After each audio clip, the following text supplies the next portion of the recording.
graça e a paz do nosso Senhor Jesus Cristo. Eu sou o pastor Pedro. Você que nos visita, como já foi dito, sejam bem-vindos.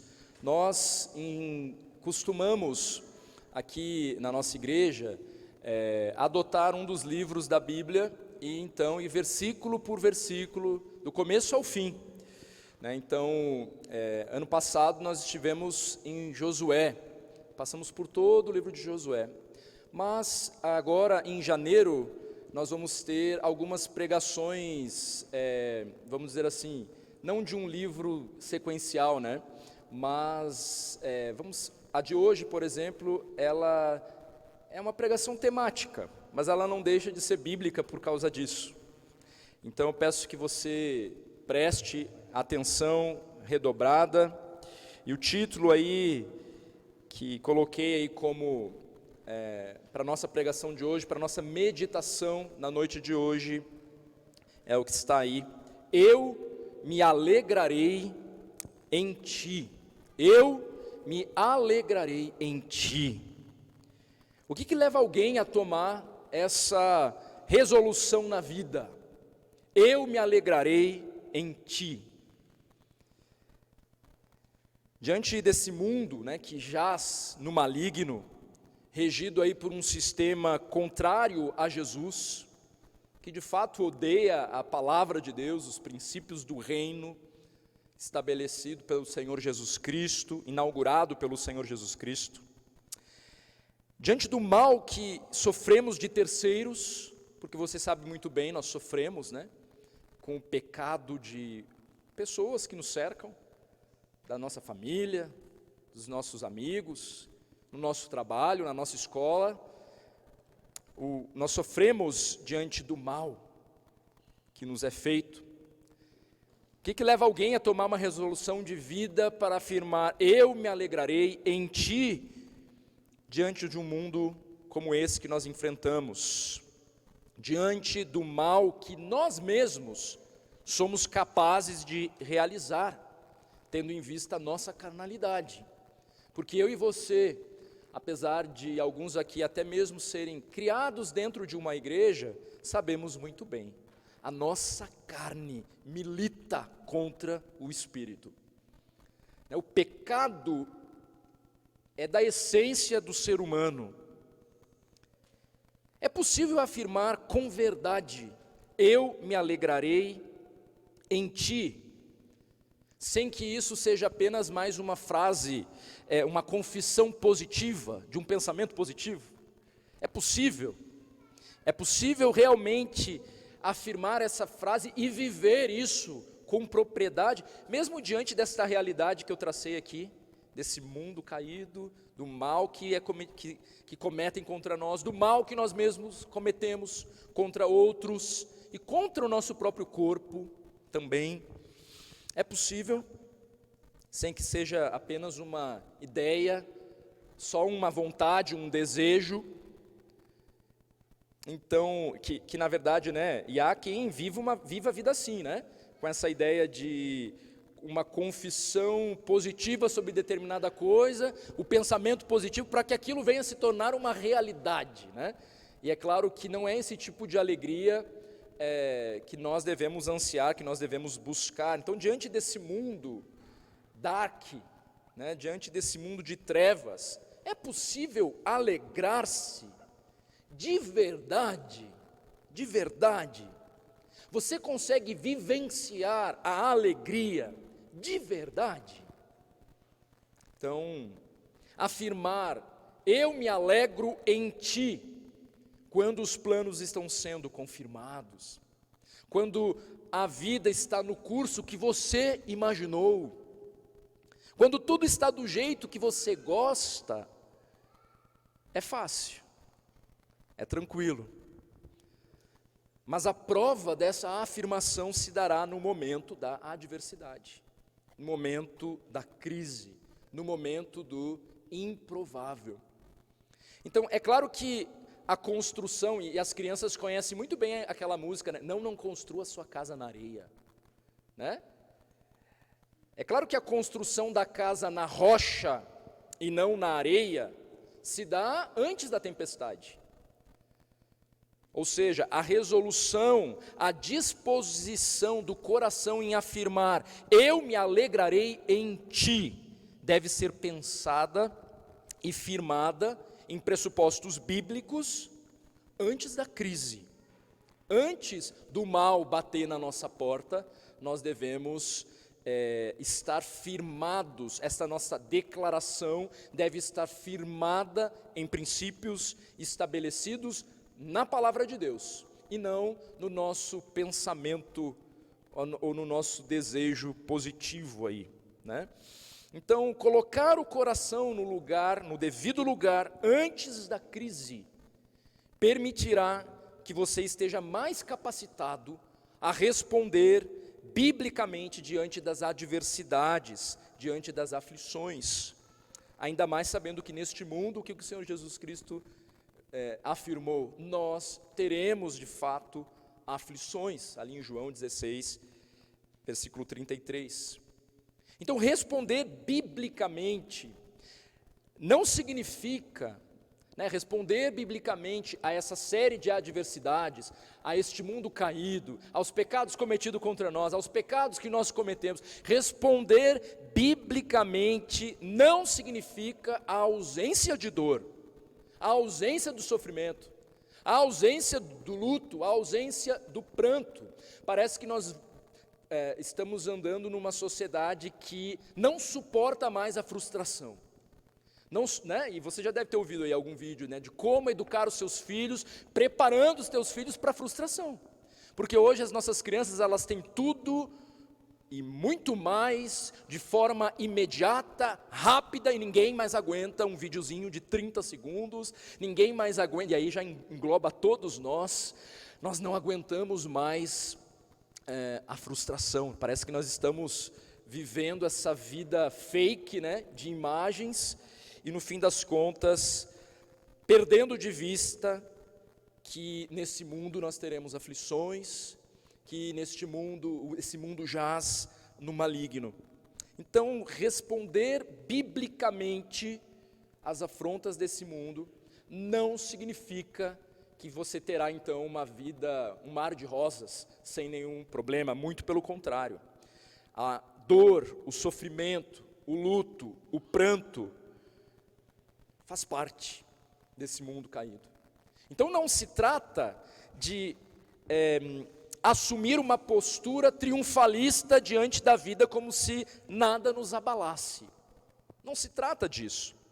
Os exemplos que nós temos nas Escrituras, inclusive, apontam para homens e mulheres de carne e osso que choram, que lamentam, que se entristecem todos os dias, o tempo inteiro, de um jeito ou de outro, em maior ou menor grau. Esse mundo caído tem reservado para nós choro, lamento e tristeza.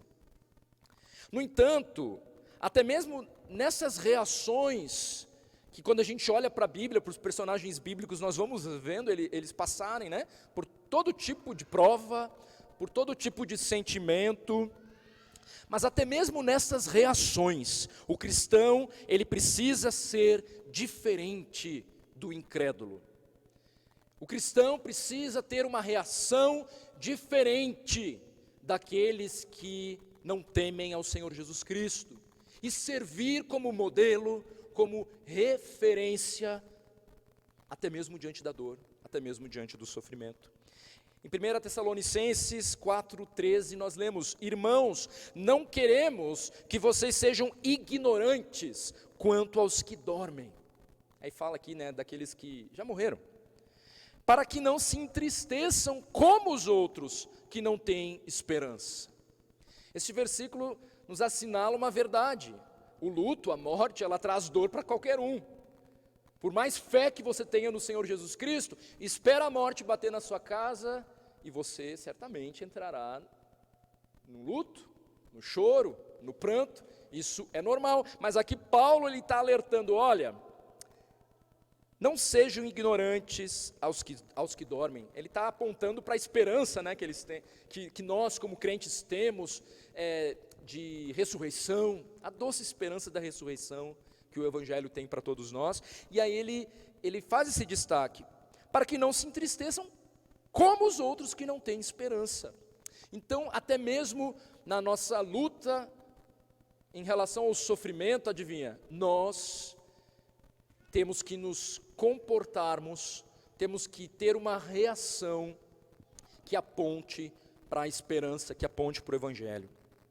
Há algo que move o coração do Filho de Deus, que o faz responder de uma maneira surpreendente diante das adversidades.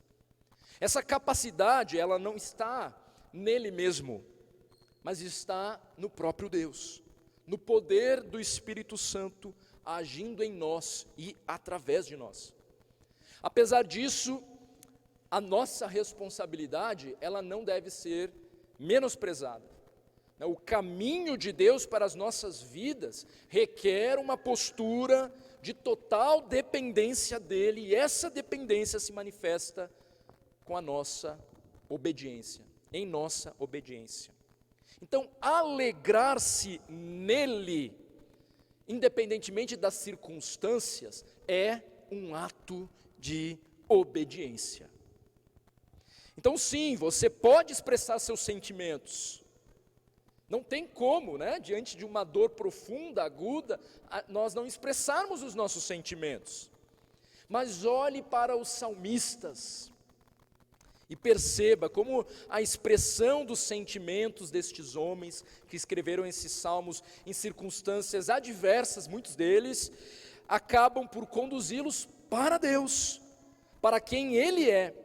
Então, os salmistas, eles expressam mesmo seus sentimentos e questionam a Deus: até quando? Onde está o Senhor?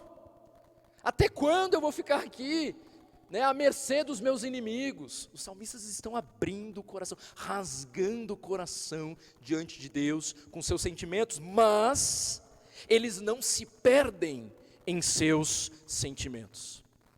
Eles encontram em Deus o contraste real para sustentar as suas vidas.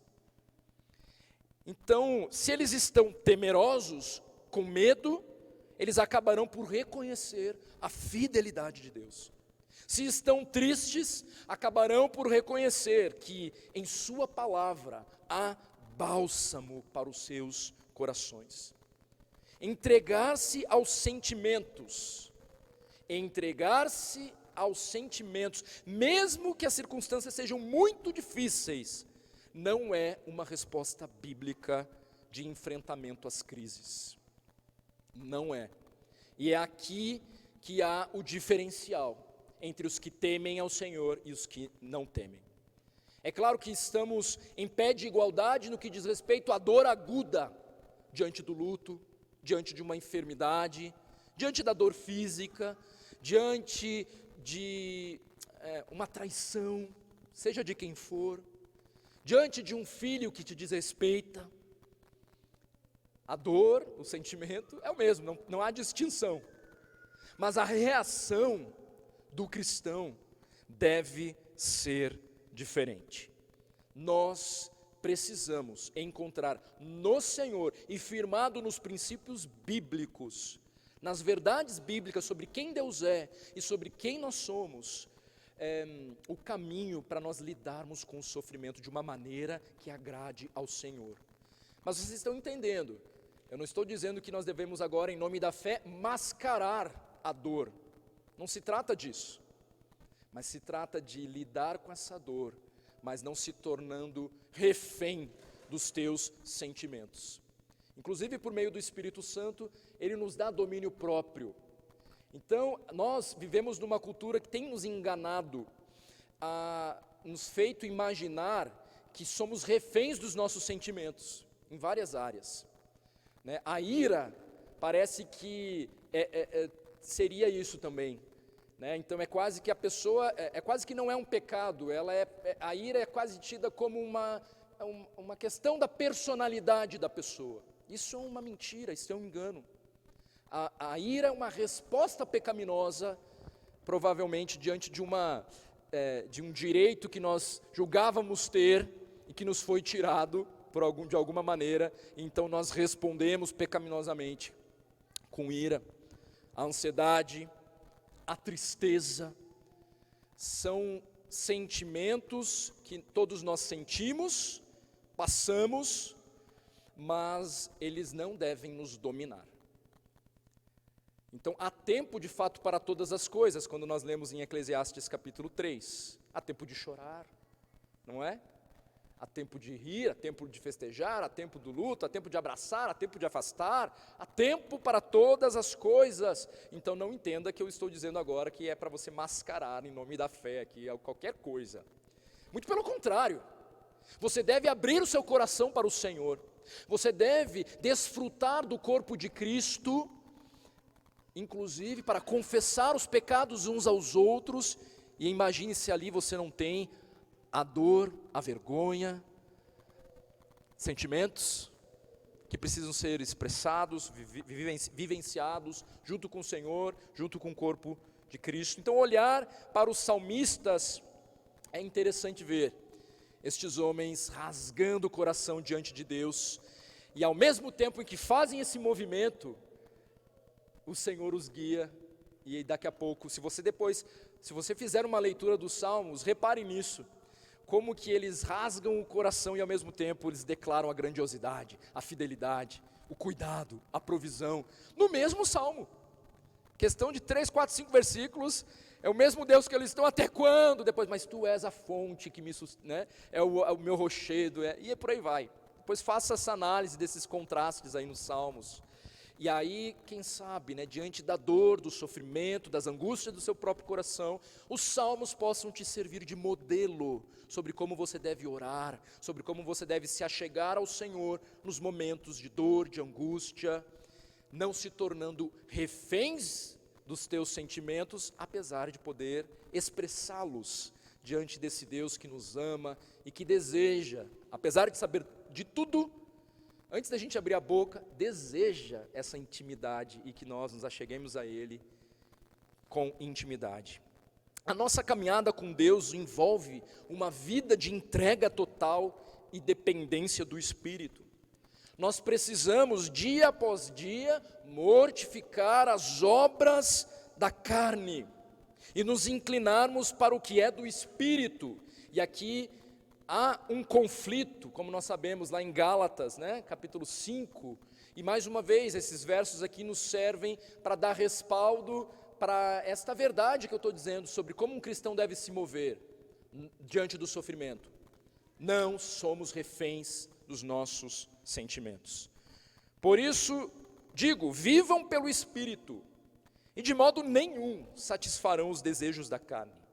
Pois a carne deseja o que é contrário ao Espírito, e o Espírito o que é contrário à carne. Eles estão em conflito um com o outro, de modo que vocês não fazem o que desejam. E logo em seguida, nos versos 22 a 23, nós lemos: mas o fruto do Espírito é amor, alegria, paz, longanimidade, benignidade, bondade, fidelidade, mansidão, domínio próprio. Ali a alegria alistada como fruto do Espírito. Você que já se entregou ao Senhor Jesus Cristo, o Espírito Santo de Deus habita em você. E esse Espírito então deve governar e dirigir a sua vida. O fruto desse Espírito consiste na alegria. Na alegria.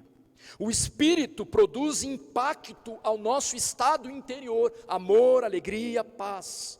E a maneira como nós nos relacionamos com as pessoas também. Paciência, amabilidade, bondade, fidelidade, mansidão, domínio próprio. E mais uma vez aquela ideia, né? O pressuposto de que quem diz que ama a Deus deve amar o próximo. Dizer que estar em plena comunhão com Deus e não discernir o corpo de Cristo faz de você um mentiroso. O Senhor Jesus, que é o cabeça da igreja, compra esta igreja, Ele governa sobre a sua igreja e Ele ordena a sua igreja que viva em amor, em unidade, na mutualidade bíblica, na exortação bíblica.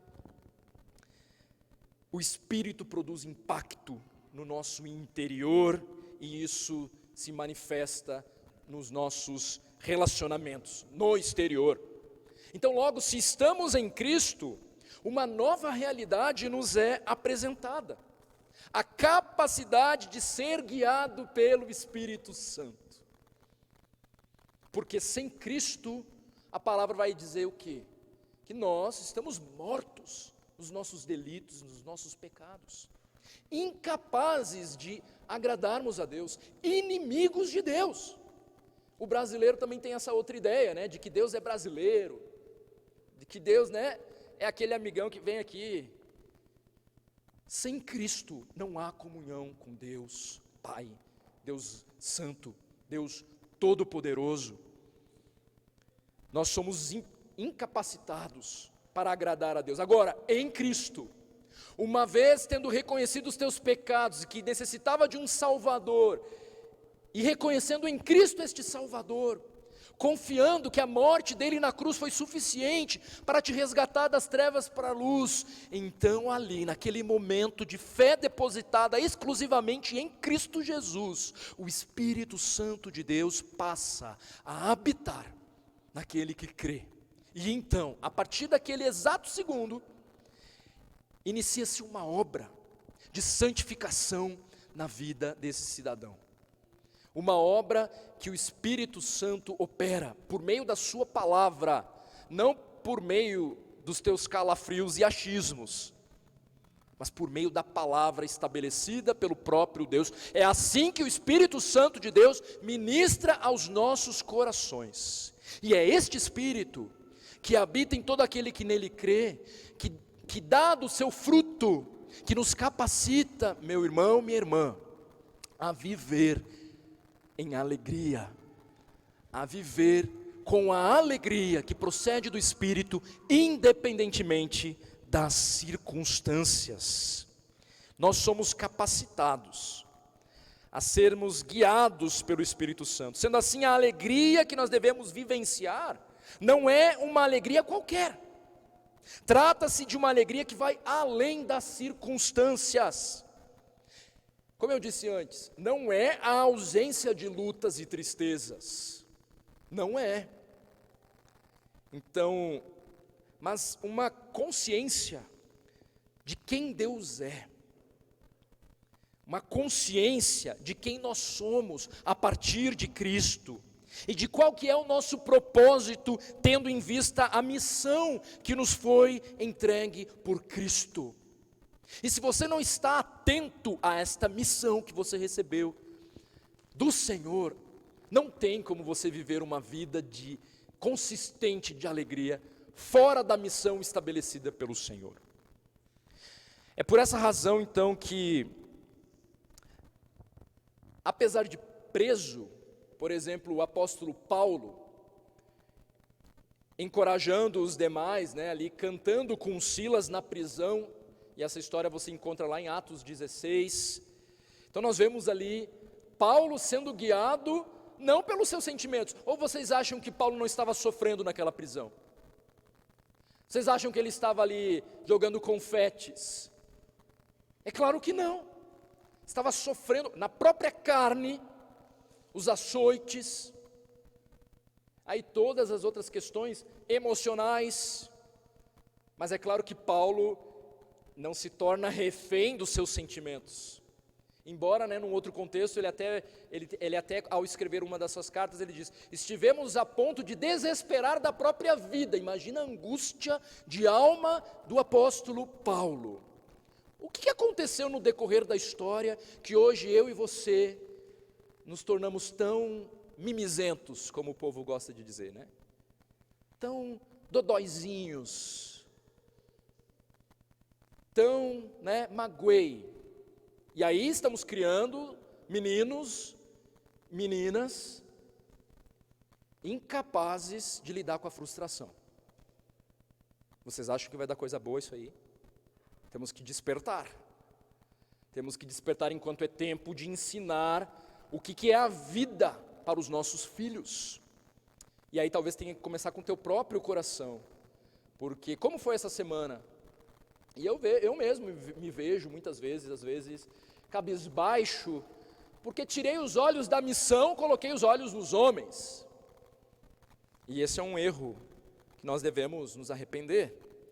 Imagine, o apóstolo Paulo, depois ali, com Silas, depois de açoitados e presos, o que eles fazem? Eles estão ali cantando naquela prisão e louvando a Deus naquela prisão. O cristão tem uma alegria contentada no Senhor. E mais uma vez, nós não estamos negando o que o apóstolo Paulo deveria estar certamente sentindo ali naquela prisão. No entanto, ele está cantando e louvando a Deus. Paulo tinha consciência de quem ele era em Cristo e da missão que ele recebeu, não importasse o lugar. Então o propósito da sua vida tinha a ver com o seu Criador e os valores eternos do reino, e não em quem ele poderia ser ou ter segundo os padrões desse mundo. E ele mesmo vai dizer isso. Eu tenho motivos para me orgulhar, mas eu considerei tudo isso, que aos olhos de todos é de grande estima, como anátema, como esterco, para ter Cristo, para apontar para Cristo, para ser verdadeiramente o homem que Deus criou ele para ser. E nós só encontramos sentido e significado para a nossa vida em Cristo Jesus. O resto é correr atrás do vento. O resto é colher frustrações, insatisfações, inquietações, quando o objetivo é o nosso próprio ventre. Não tem como colher algo diferente. Com os olhos na missão, com os olhos no reino, dificilmente nós ficamos dodóis, chupando o dedinho. Piper, John Piper, ele vai dizer que estar satisfeito com tudo que Deus é, por meio de Jesus, magnifica-o como o maior tesouro, e ao mesmo tempo traz para você a maior alegria, a alegria eterna e infinita, maior do que qualquer outra felicidade que você possa ter. Hoje pela manhã, no Sermão do Monte, nós falávamos sobre isso, sobre os tesouros desse mundo, onde você tem guardado aí o tesouro do teu coração, e somos exortados a guardarmos tesouros nos céus, firmados nos valores do Senhor. Cristo Jesus é a chave para a verdadeira felicidade. Outros textos que nos auxiliam a pensar em uma espécie de definição, então, sobre a alegria que o cristão é convocado a viver. Eu coloquei aqui no slide, alguns. Lá em 2 Coríntios 8, versículo 2, no meio da mais severa tribulação, a grande alegria e a extrema pobreza deles transbordaram em rica generosidade. Uma igreja mais pobre, mas ali com a extrema pobreza e com grande alegria, eles transbordaram em rica generosidade com suas ofertas, para que a obra fosse realizada. Trata-se então de uma alegria que independe das circunstâncias e que se manifesta de forma prática. Extrema pobreza e ao mesmo tempo uma grande alegria. Está aí uma questão, as nossas finanças têm um potencial de acabar com a nossa moral. Tem ou não tem? Claro que tem. É claro que o trabalho de fato dignifica o homem. É claro que estar desempregado não deve nos acomodar, Nós temos que trabalhar, todos nós temos que trabalhar. Especialmente os homens devem sim entender o seu papel dentro do que se pensa em hombridade sobre o trabalho, sobre o sustento da sua família, não tenha dúvidas disso. Mas essas questões de dinheiro geralmente, e olha, às vezes não é porque você não tem não, às vezes você já tem, mas é porque o dinheiro faz isso, A gente sempre quer um pouquinho mais, mas esse pouquinho mais será sempre insuficiente. Mas aqui esta igreja nos ajuda já a colocar uma pedrinha aí nesse conceito a respeito da alegria. Trata-se de uma alegria que independe das circunstâncias, que se manifesta de forma prática. No caso aqui, eles transbordaram em rica generosidade. O Salmo 16:11, tu me farás conhecer a vereda da vida, a alegria plena da tua presença, eterno prazer à tua direita.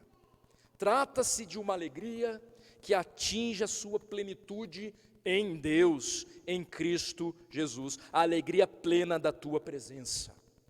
Primeira carta de Pedro 1:8. Mesmo não tendo visto, vocês o amam, e apesar de não o verem agora, creem nele e exultam com alegria indizível e gloriosa. Trata-se de uma alegria firmada na fé e na esperança em Cristo Jesus. Esta é a alegria que nós desfrutamos. Isaías 51:11, os resgatados do Senhor voltarão, entrarão em Sião com cântico, alegria eterna coroará suas cabeças, júbilo e alegria se apossarão deles, tristeza e suspiro deles fugirão. A alegria que vem do Senhor é objeto de promessa, da promessa direta de Deus para nós os que cremos. Há promessas para nós os que cremos, que devem alegrar o nosso coração. Nós cremos que o Senhor Jesus Cristo voltará para resgatar a sua igreja. Esta promessa, nós cremos nesta promessa por fé, é claro que é por fé. Engane-se você que não crê em alguma coisa. Você crê em alguma coisa pela qual você rege a sua vida, a sua existência.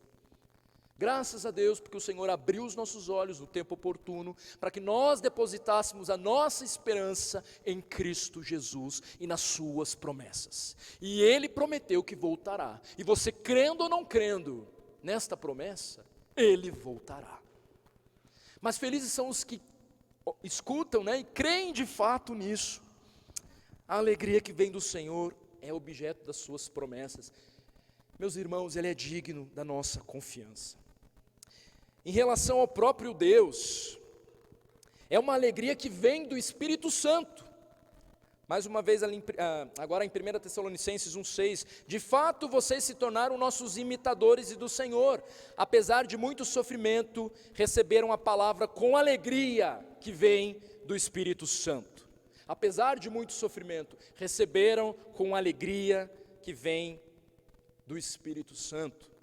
É uma alegria que olha para a eternidade, como eu acabei de falar, ali em Lucas 10:20, contudo, alegrem-se, não porque os espíritos se submetem a vocês, naquele episódio, ali onde está tendo libertação, no meio dos apóstolos, alegrem-se não porque os espíritos se submetem a vocês, mas porque seus nomes estão escritos nos céus. Independente das circunstâncias, você que já creu em Cristo Jesus, o seu nome está escrito nos céus. O que mais você precisa para se apropriar desta alegria que vem do Espírito Santo que habita em você e que te convida, a olhar para a eternidade? Salmo 119, 162. Eu me regozijo na tua promessa, como alguém que encontra grandes despojos, grandes recompensas. É uma alegria que provém do que realmente importa. Lá em Atos 15:3, a igreja os enviou e ao passarem pela Fenícia e por Samaria, contaram como os gentios tinham se convertido. Há pouco Tânia falou da conversão de alguns ali no Férias para Jesus. Nessa semana esperamos que muitos outros venham aceitar Cristo como Senhor Salvador. Temos orado pelas nossas crianças, pelos nossos adolescentes, para que eles compreendam o verdadeiro Evangelho. Crianças, vocês precisam entender o Evangelho.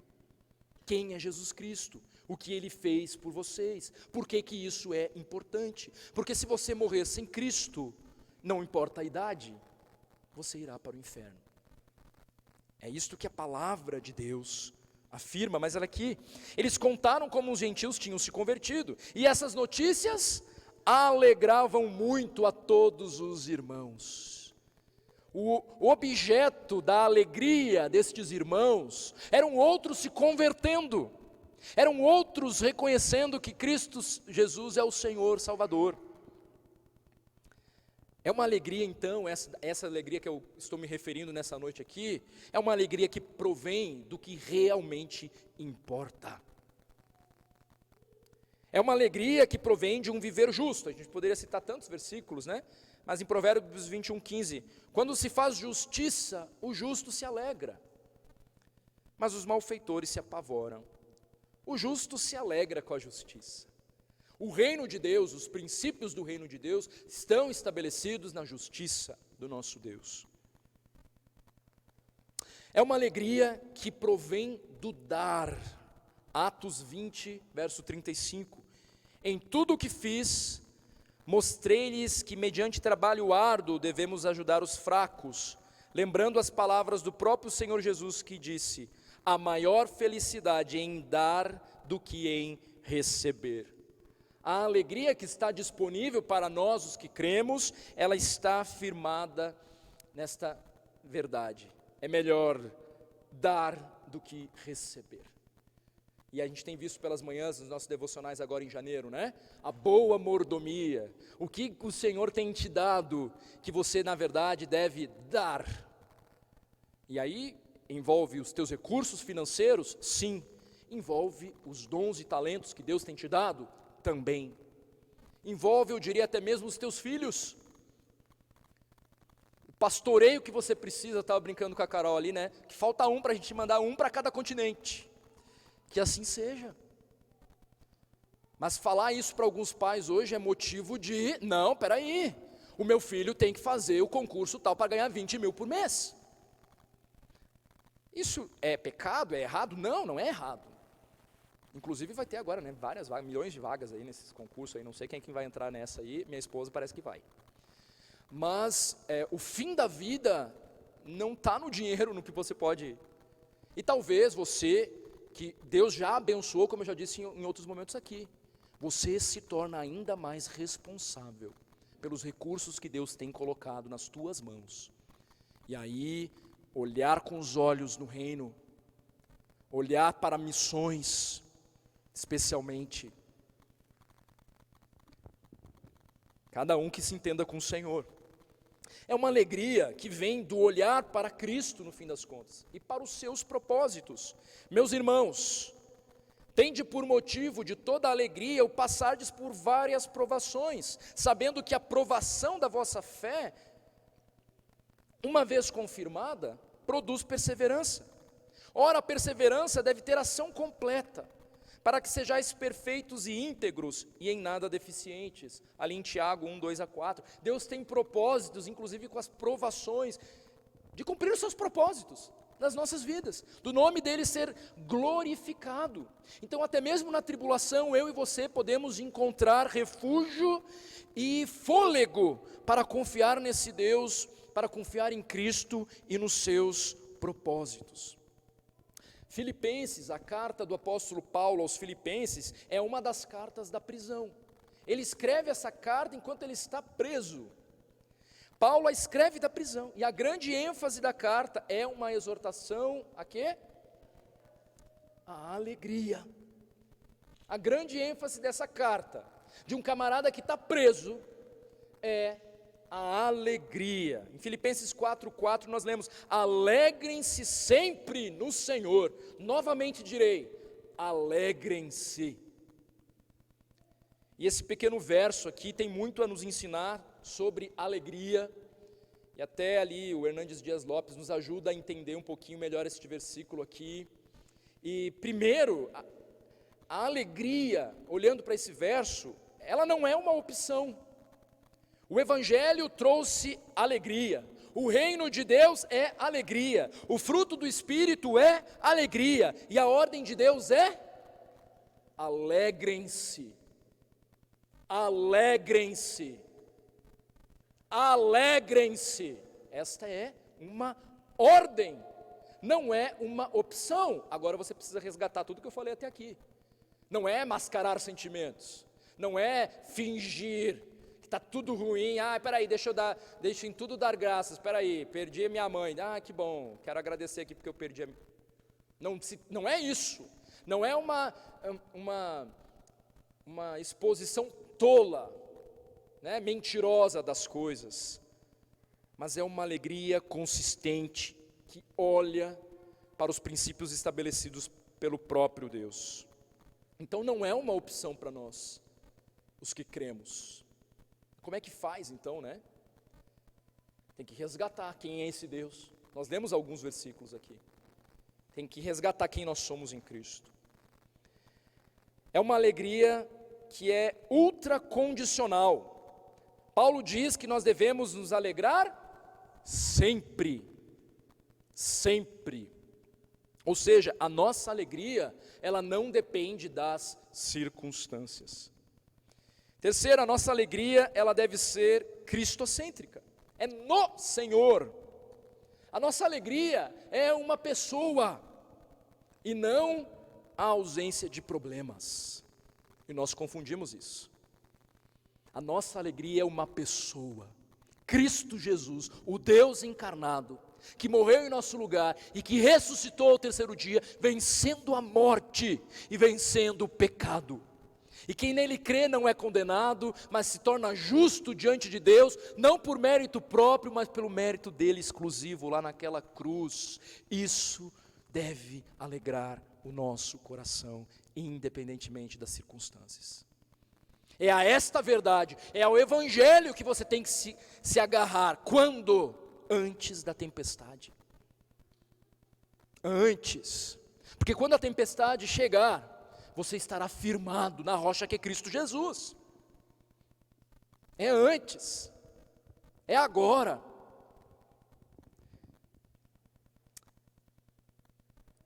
Ao olharmos especificamente para Jesus, nós percebemos, como não poderia deixar de ser, que Ele mesmo é o nosso referencial sobre a alegria. Lá em Hebreus, capítulo 12, verso 2, nós lemos: olhando firmemente para o autor e consumador da fé, Jesus, o qual, em troca da alegria que lhe estava proposta, suportou a cruz, não fazendo caso da ignomínia, e está assentado à destra do trono de Deus, em troca da alegria que estava proposta. Jesus, para obter a alegria que Deus havia planejado para ele, obedientemente ele sofreu a agonia da morte. Quando lemos então ali a alegria que lhe estava proposta, parece haver então um apontamento para o futuro, referindo-se à exaltação de Jesus, quando ele foi glorificado depois da sua morte na cruz. Jesus participa de algo que lhe trará alegria, passando pelo sofrimento. A alegria que lhe está proposta o conduz à cruz, ele passa pela cruz para atingir a alegria que lhe está proposta. Portanto, não é a ausência de sofrimento que caracteriza um estado de alegria. Um olhar para o futuro, e no nosso caso, para as promessas de Deus em relação à eternidade, nos capacita a suportar o sofrimento que for, porque o nosso lugar não é aqui.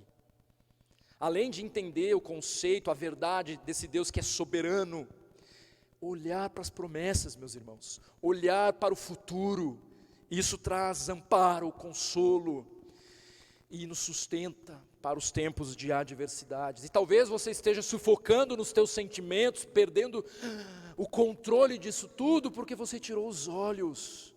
Olhando firmemente, olhe para Jesus Cristo.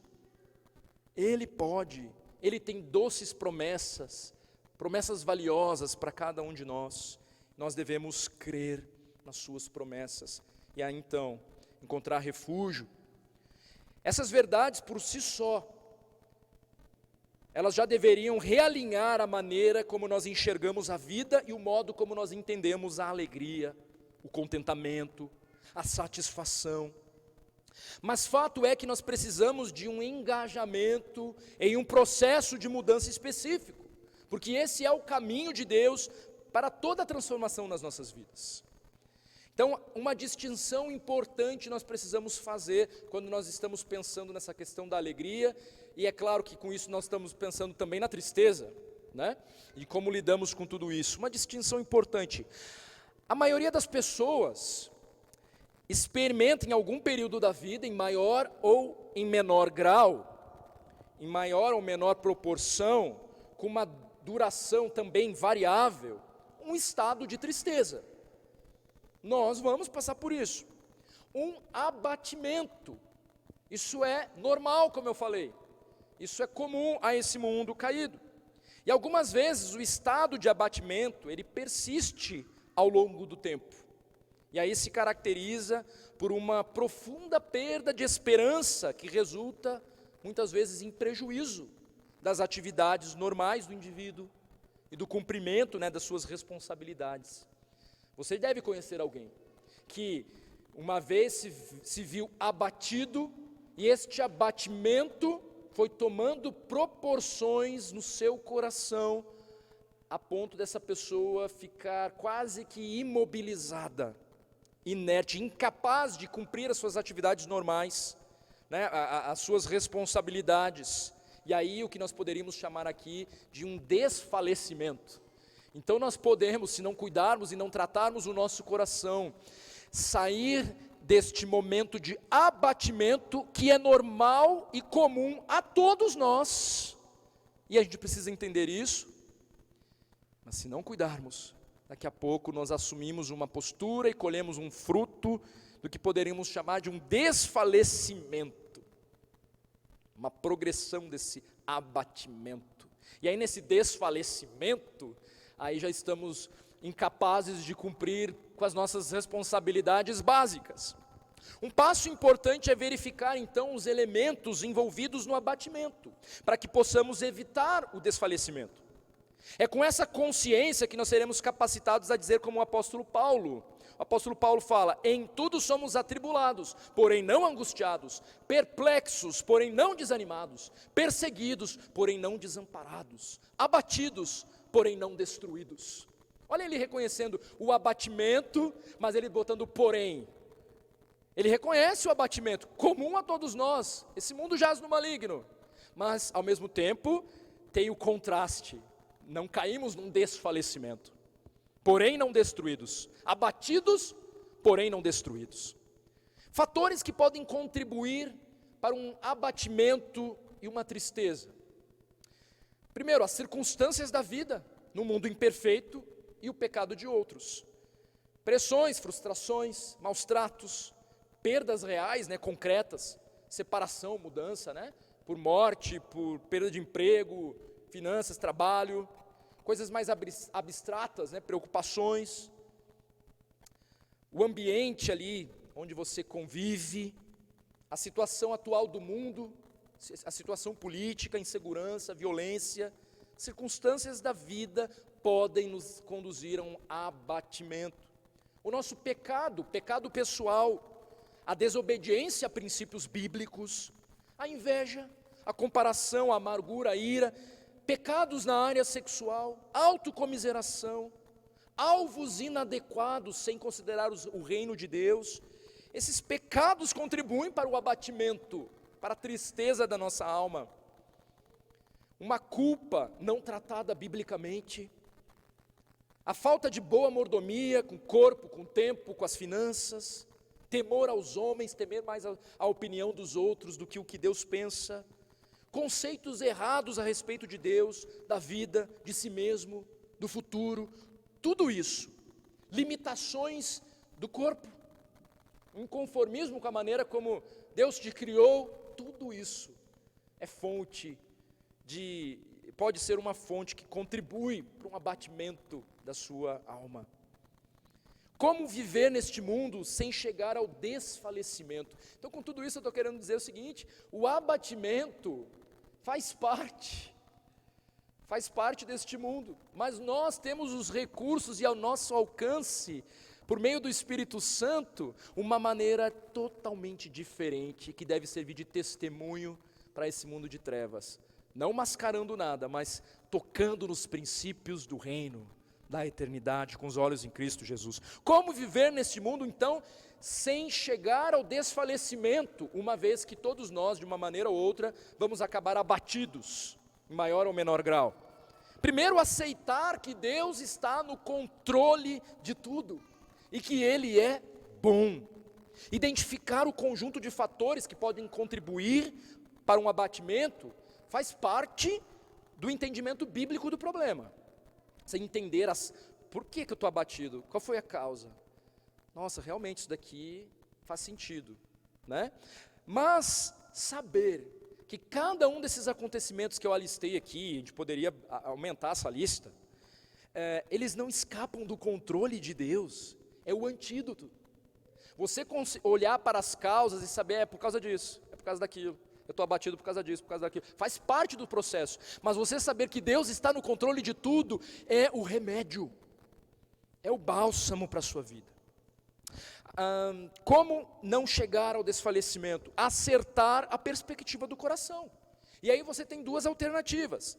Ou o abatimento está no controle e a consequente perda da esperança e o desfalecimento é o que você vai colher. Ou o abatimento está sob controle. E aí você consegue atingir os frutos da esperança bíblica em evidência. Então o que eu estou querendo dizer é o seguinte, o abatimento é inevitável, até por causa do nosso coração. Como você vai lidar com este abatimento? Por meio do Espírito Santo de Deus, com base em tudo que eu estou falando aqui, sobre esta alegria que procede do próprio Deus, você pode ter este abatimento sob controle. Não na tua própria força, mas por meio do Espírito Santo que habita em você, que é o próprio Deus, que te capacita a ter controle, a não ser dominado pelos teus sentimentos. E isso poderia ser aplicado em qualquer outra área da sua vida, mas hoje nós estamos falando sobre a alegria, sobre mudança de foco. Então, abatimento sob controle, esperança bíblica em evidência. Então, basicamente, fixar os olhos em expectativas e anseios pessoais, ou na adoração de outros deuses do coração, dá lugar para que a pessoa seja controlada pelo abatimento e mergulhe numa espiral descendente de depressão. Trocar o Senhor por outros deuses traz problemas, mas fixar os olhos com confiança no Senhor traz alegria e renova a esperança bíblica. Assim, nesse exercício de percepção que nós precisamos fazer, nós distinguimos as fontes do nosso abatimento e nós podemos combatê-las da maneira adequada. Quando o abatimento vem pelo pecado pessoal, a solução é o arrependimento no coração, uma mudança bíblica no estilo de vida, contando com o perdão de Deus e a sua capacitação para mudar. É o teu pecado que tem te abatido? Pois encontre perdão, arrependa-se, peça perdão e desfrute deste perdão e da capacitação do Senhor para mudar de vida, está à tua disposição. Quando o abatimento vem por circunstâncias adversas que nos atingem, sem que nós sejamos os responsáveis direto por elas, é legítimo gemer, sofrer, como eu falei, mas com esperança, com expectativa firmada em Deus e suas promessas, e confiança baseada no caráter de Deus. Então não há lugar para desespero e amargura no nosso coração. Olharmos para o Senhor. Quando o abatimento vem por fatores físicos, que nós podemos identificar, nós temos a responsabilidade aí de atenuar esses fatores. Por exemplo, buscando auxílio médico, buscando cuidado clínico médico para um problema orgânico. Então, repousando o suficiente, tendo uma boa alimentação, dormindo as horas necessárias, nós somos responsáveis pela boa mordomia. O mau cuidado com o corpo certamente traz abatimento para a nossa alma, não tenha dúvida disso. Quando Satanás nos tenta e provoca abatimento, porque há uma guerra espiritual nesse sentido, é momento de resistir e firmar-se na fé. Resistir ao diabo, resista ao diabo e ele fugirá de vós. Então sejam quais forem os fatores envolvidos, o abatimento é sempre contrastado com a alegria do Senhor. E trata-se de uma alegria que está acima das circunstâncias, embora não as ignore. Não ignora as circunstâncias, mas é uma alegria que nos faz que pode ser vivenciada acima das circunstâncias. Alegria no Senhor requer uma disposição pessoal, embora seja fruto do andar no Espírito, em comunhão íntima com o Senhor. Embora seja Ele operando em nós, o Senhor requer de nós uma disposição pessoal de obediência ao Senhor. Então, com base em tudo isso, decida hoje, apesar das circunstâncias, alegrar-se no Senhor. E na verdade, é uma ordem. Afirmar, eu me alegrarei em ti, fazer dessa frase até mesmo uma oração, implica em considerar os princípios que foram citados hoje aqui, entre tantos outros que nós podemos encontrar na palavra, para um viver que glorifique a Deus em tempos de adversidade. Então o Senhor nos convida a olhar para estes princípios, a olharmos para as nossas vidas e a nos arrependermos de uma postura apática sobre a ordem que o Senhor tem nos dado aqui.